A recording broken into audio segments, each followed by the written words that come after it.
From the University of Toronto's Leslie Dan Faculty of Pharmacy, this is Pharmacy in Focus, and I'm Pharmacy Podcast Miniseries. I'm Mina Tadros. So here we are. Summer is winding down, and just like that feeling August brings to our souls and our bones, we bring the last installment of our Pharmacy Miniseries, Pharmacy in Focus. We wanted this episode to look to the future. We covered the past, present, and how to shape the future. But how do we get a glimpse of what is to come? We really racked our brains for this last episode. Ideas like pharmacogenomics, advanced practice, but really many of these things are happening now. So we decided to turn our focus to the actual future, our very students at the Leslie Dan Faculty of Pharmacy. In this episode, we're turning our spotlight to the ones who will be the forefront of tomorrow's pharmacy landscape. They are the heartbeat of innovation, the torchbearers of progress, and the architects of the future change to come. Before we dive into our conversations with these remarkable student leaders, let's think back to a time not long ago. A time when the pharmacy profession faced unrelenting pressure and a cloud of uncertainty looming over its path. That time was right before the pandemic. Pharmacy in Ontario specifically had many cuts, budget cuts to what was being paid for, pressures of mandates at various different pharmacy chains, and this was palatable in the students. They wouldn't speak of the excitement, but they had hesitation to enter the profession. I found this extremely concerning.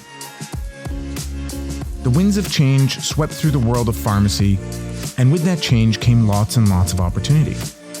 The pandemic, through challenging countless ways, has also acted as a catalyst for transformation. I'm not saying it's picture perfect, but there is a lot of good that has come over the last 3 years.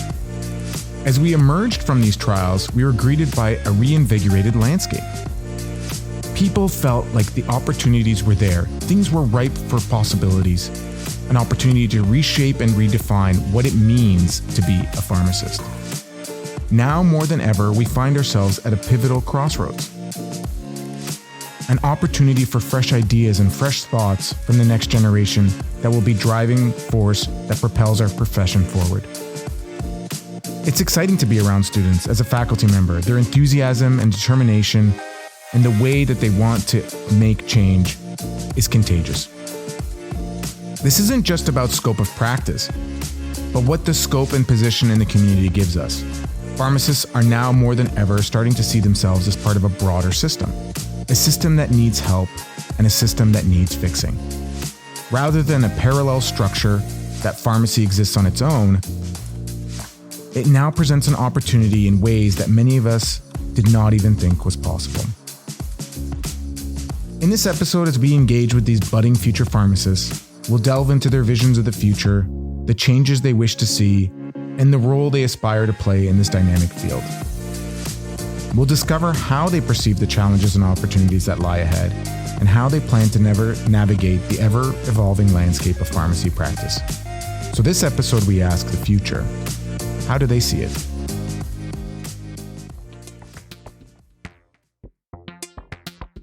To start my conversations with future pharmacy leaders, I spoke with Theodora Udounwa. Theodora was the most recent CAPC senior rep. CAPC is the Canadian Association of Pharmacy Students and Interns.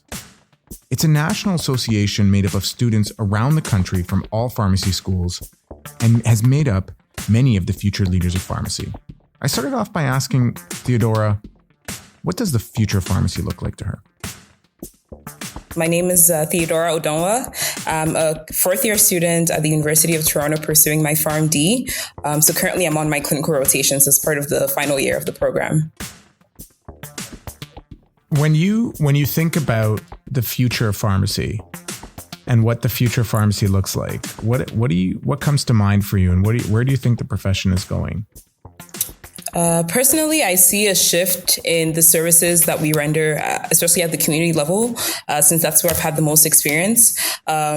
I read an article a while back, and it talked about the division of our roles from substance or product oriented competencies, so like being medication experts, to versus patient-centered competencies, so soft skills and professional services like medication reviews, and we even talk about vaccination. So I see a shift towards those professional services, especially with the expanded scope of practice.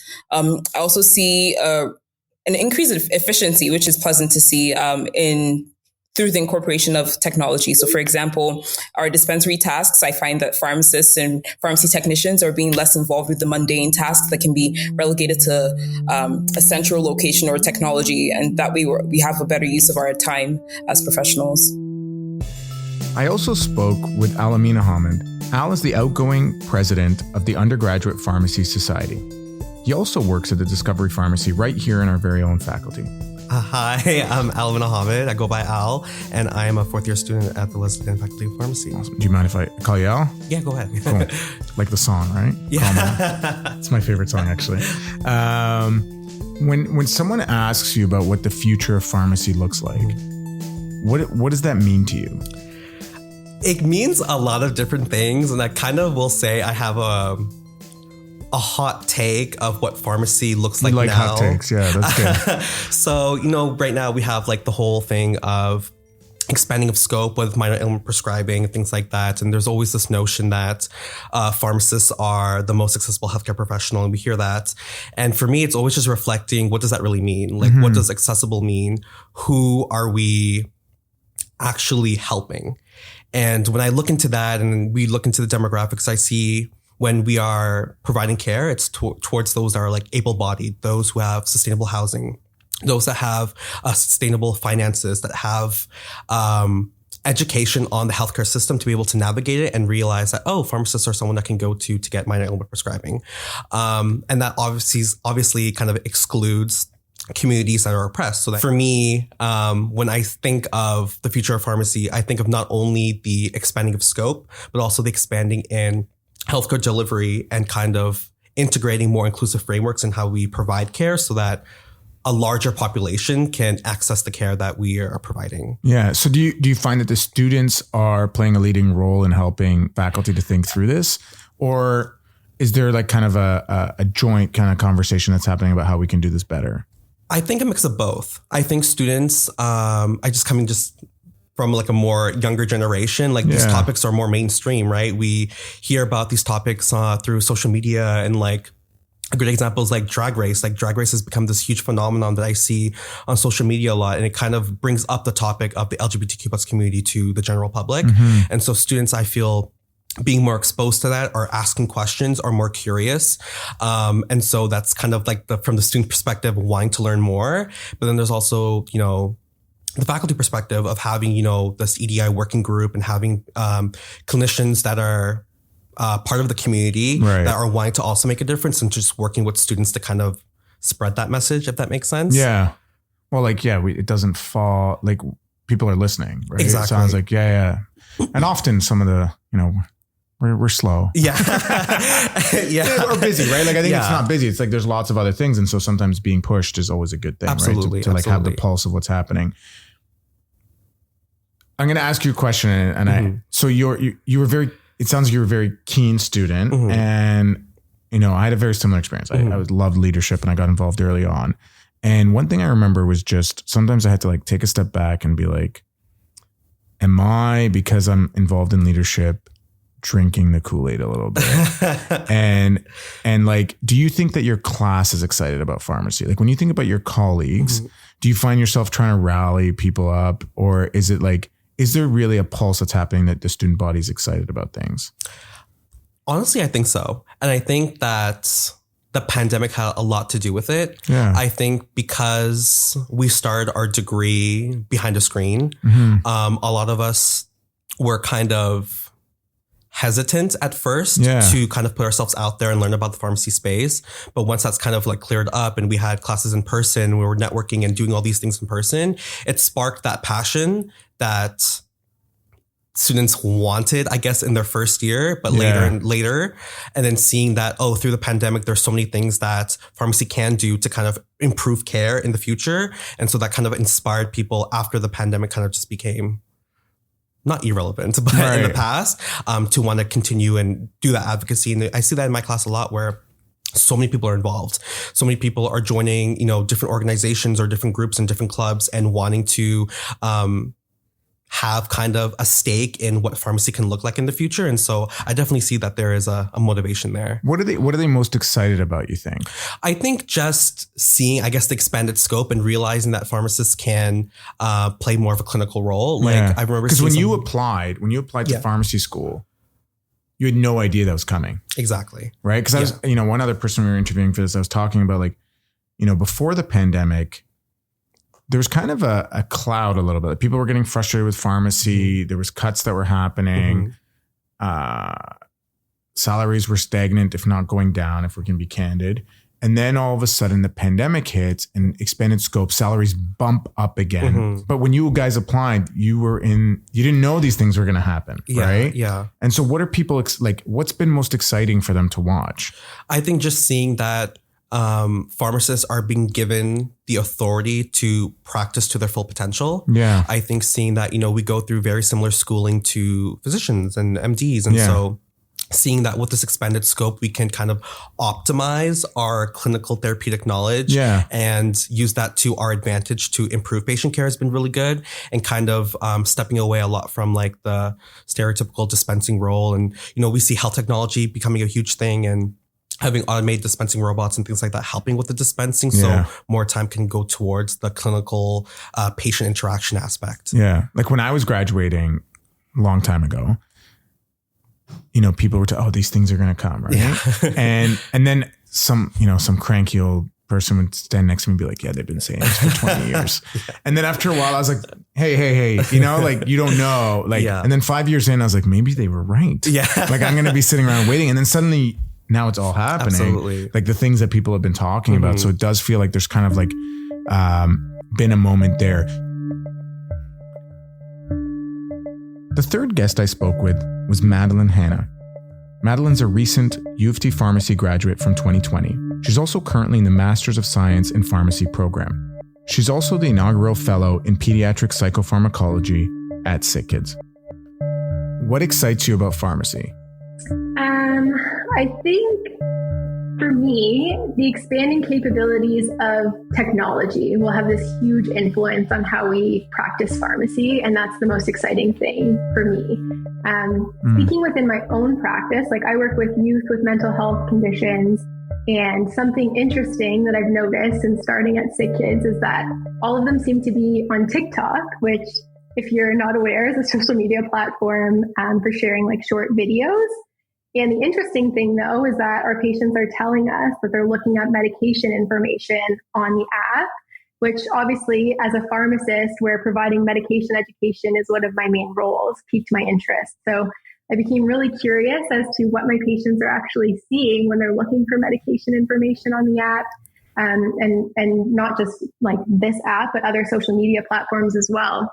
And so at this stage of my research, I'm still working out the details and writing up a protocol and everything like that. But it's essentially going to be a qualitative study characterizing what patients are seeing or what's being portrayed about selective serotonin reuptake inhibitor or SSRI antidepressants.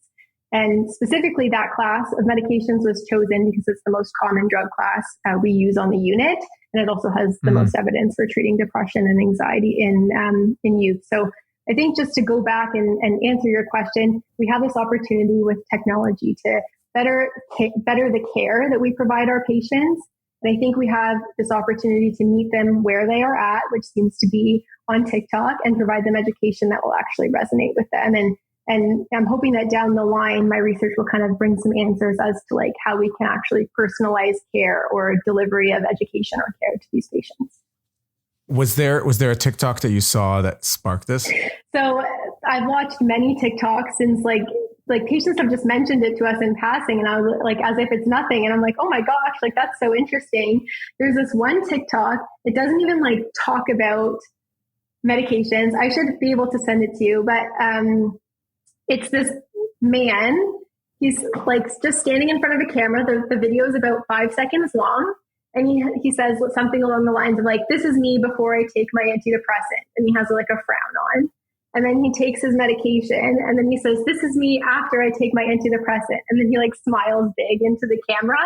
And so it's not even like he sat down and explained like the way that SSRIs work or what they're for or side effects or anything like that. It was just like, it seemed like it was portraying something positive about his antidepressant. But the interesting thing was, if you go into the comment section of the TikTok, there's like hundreds and thousands of comments of people asking questions about SSRI antidepressants, asking for medical advice on the app. And it's just this kind of rabbit hole that you can go down.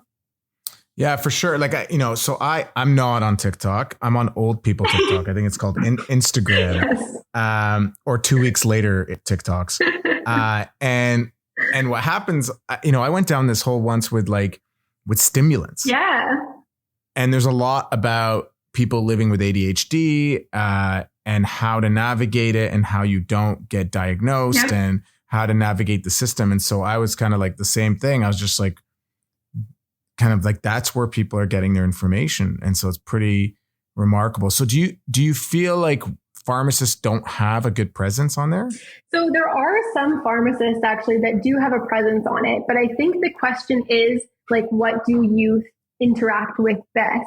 Because it seems like the information that's coming from kind of creators that these youth can relate to or they're joking around with is better received, or at least based on like the engagement, like likes and comments and things like that, than someone sitting down in a white coat in a pharmacy saying, this is sertraline, it's an antidepressant, here are the side effects, etc. Yeah. So I think coming out of my study, like I'd love to characterize what's on there. It's just to kind of start and then say like, what are the next steps from here? How can we connect with youth on this level? Like what, and also looking at like what misinformation is actually being portrayed about these medications and what the problem is there. One idea that kept emerging in my conversations with the students was the idea of pharmacist specialization. Here's Al sharing his thoughts on this topic. Do you think we're going to see more and more pharmacist specialization? Or are we going to see like a pharmacy that becomes a community hub that does everything? I think a mix of both of them, if I'm being honest. I feel like there's so much diversity in even just my class where I see that people are gravitating towards different things. Some our students are more interested in kind of like the community hub and working in like the family health teams, I believe. And then also, students who are, again, like me, wanting to take their hobbies and specialize in certain things to kind of provide some specific care to patients. So I think really a mix of both. And I think that's kind of a good thing, seeing that pharmacy can be so many different things, but still have kind of the end goal of optimizing patient care. So I think that's pretty, well, at least what I foresee or hope to see. Right. Here's Maddie's thoughts on the same topic. Is there something that pharmacists aren't currently doing that in the future you think they will be? Yeah, I think from kind of the continuing education lens and looking at where like clinical practice is going, I think moving to kind of almost like an advanced practice model or having pharmacy practitioners who are prescribing and providing direct patient care with appointments for patients across the province or across the country would be excellent. And I think we are moving in that direction with minor ailments as a first step. And that's something that the MScPhm program really drives forward, is how to develop the advanced pharmacy practitioner. So I think that would be the change that I see coming, but I'm also in that realm. Yeah. So do you think that the students that are coming out today are ready for that? I think that the PharmD program does a really good job at providing like a generalist pharmacist, which is what we need for the majority of the province. I think that if you want to work in specific areas, like say, like specializing in one specific area, like psychiatry, then would require more kind of in-depth experience, because a 4-year program won't be able to teach you everything that like a prescriber would need to know about a specific disease state. It's more of like an overview of everything and teaching you the skills, how to teach yourself about topics that you don't know about yet.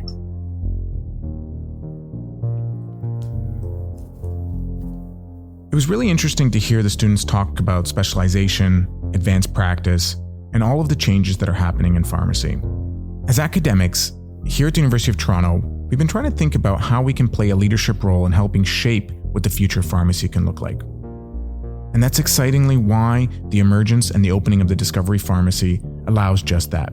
Launched in October 2021, the Discovery Pharmacy is an accredited community pharmacy located at the University of Toronto's Leslie Dan Faculty of Pharmacy. In addition to providing much-needed health services on campus, the Discovery Pharmacy is also dedicated to research, interdisciplinary education, and fostering innovation in healthcare. Here's Al telling us a little bit more about the Discovery Pharmacy. For me, is the ideal model of community pharmacy. So it's a nonprofit organization that kind of focuses on what I think is patient-centered care. So they focus on really getting to know a patient, understanding their goals, and providing resources and opportunities to kind of help meet those goals. We really take the time to provide patient assessments and often spend like 15 to 20 minutes at every interaction to kind of get to know the patient and see kind of their progress on their health and what their goals are. Mm-hmm. So what's that experience been like? Incredible. Honestly, it's really shaped what my perception was of community pharmacy and kind of created an opportunity for me to advocate for this new model of community pharmacy, this ideal model of community pharmacy where we focus on patient-centered care. So do you think that there are lessons that you'll take from the Discovery Pharmacy that whichever workplace you end up in after you graduate? Absolutely. And I think the main one is empowering your patients to know about their health, to know about their medications, to know about what services are offered to them and know about how they can kind of navigate the healthcare space so that they're educated on their care is something that I feel like we can take and incorporate in other pharmacy settings, because patients often come not knowing what they're taking medication for. And I think by empowering our patients, we can first increase adherence to their medications, ensure that they are, understanding of their whole health experience, and then be able to provide holistic care that way. Well, there you have it. At the end of this mini-series, it was really exciting to speak to students about what they see as the future of pharmacy. It's hard not to have their excitement be contagious. That's one of the benefits of being a professor. Constantly around that energy and around that bright futures and thinking about what that means. Obviously, speaking to three amazing future pharmacy leaders made it very obvious that there is a lot of potential. But over these last 3 episodes, there's been a constant theme of change. I'm sure you've even gotten bored of hearing that word over and over again. But I want to zoom in on change. Change presents challenges, but it also presents opportunities. And I don't want to downplay those challenges. We heard the challenges of burnout, the challenges of changing the profession, and the challenges of meeting the demands of a healthcare system that wants more out of our profession.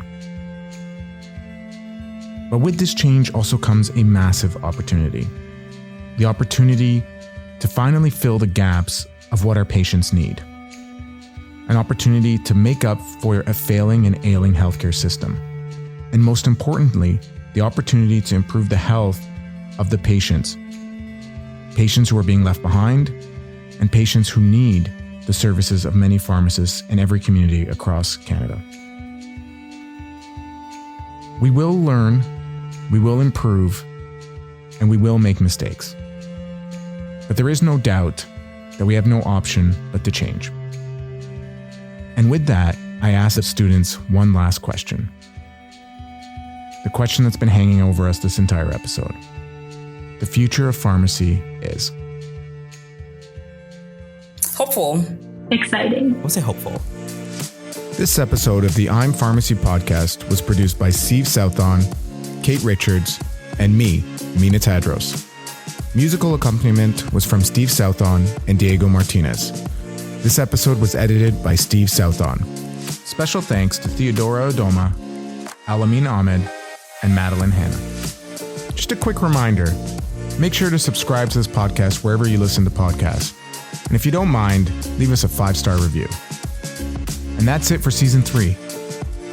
I know you'll be on the edge of your seat, but we'll see you in the next season. Stay safe and keep asking questions. Catch you next season.